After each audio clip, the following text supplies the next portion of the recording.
आज मी बनवत आहे सगळ्यात हेल्दी, लहान मुलंसुद्धा खाऊ शकतील आणि मोठेसुद्धा खाऊ शकतील हेल्दी असा नाश्ता. चला तर मग सुरू करूयात. सगळ्यात आधी मी घेतला आहे मूग डाळ, रात्री भिजवला आहे. ते धुवून स्वच्छ मिक्सर भांड्यामध्ये टाकायचं आहे. 2 मिरची टाकायची आहे आणि 2 तुकडे अद्रकचे टाकायचं आहे.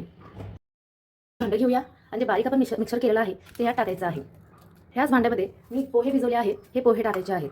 आता मूग डाळ आणि पोहे मी दोन्ही सोबतच ग्राइंड करणार होते, पण ते खूप जास्त झालं असतं भांड्यामध्ये बसलं नसतं.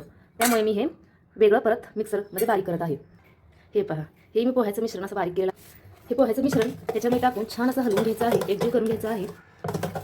आता ह्याच्यामध्ये मी ह्याच्यामध्ये भाज्या टाकणार आहे. तर त्यासाठी मी काही कांदे घेतले आहेत, थोडे शिमले मिरची घेतले आहेत, थोडे वाटाणे घेतले आहे आणि थोडं गाजर घेतलं आहे आणि थोडं टमॅटो घेतला आहे.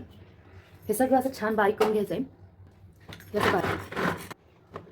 हे पहा, असं बारीक करून घ्यायचं आहे. ते भांडं घ्यायचं आहे, ह्याच्यामध्ये सगळे भाज्या टाकून द्यायच्या आहेत.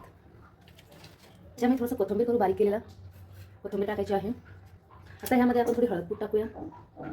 आता यामध्ये आपल्याला चवीनुसार मीठ टाकायचं आहे. मीठ आपण आपल्या हिशोबाने टाकू शकता. आता ह्याला मस्त असं एकजीव होईपर्यंत हलवून घ्यायचं आहे. आपल्याला ह्यात थोडंसं पाणी टाकायचं आहे, थोडंसं पातळ करण्यासाठी, जे की आपण तव्यावर व्यवस्थित टाकू शकाल त्याप्रमाणे करून घ्यायचं आहे. म्हणजे तुम्ही जरूर ट्राय करा, लहान लेकरांना ही खूप आवडते आणि लागते छान. चला, मी आता तवा घेतला आहे, तो गॅसवर ठेवायचा आहे. त्यानंतर थोडंसं तेल टाकायचं आहे. आणि हा डोसा जे आहे तो यासाठी हेल्दी आहे, कारण ह्यामध्ये सगळ्या प्रकारच्या भाज्या टाकलेल्या आहेत आपण आणि जास्त तेल पण नाही यूज होतात. तर आपण हे लहान मुलांना सुद्धा देऊ शकता. पचायलाही सोपी आहे आणि हलकं आहे. मस्त असं गोल करायचं थोड्या वेळासाठी झाकून, थोड्या वेळ असं झाकून ठेवल्यावर आणि मग काढा. खालून त्याला मस्तपैकी लाल होईपर्यंत भाजून घ्या. म्हणजे खालून चांगलं शिजलं पाहिजे, ऑटोमॅटिक निघतं. आणि कसं पाहिजे हे पहा, असं झालं पाहिजे. हे पहा, हे असं झालं पाहिजे.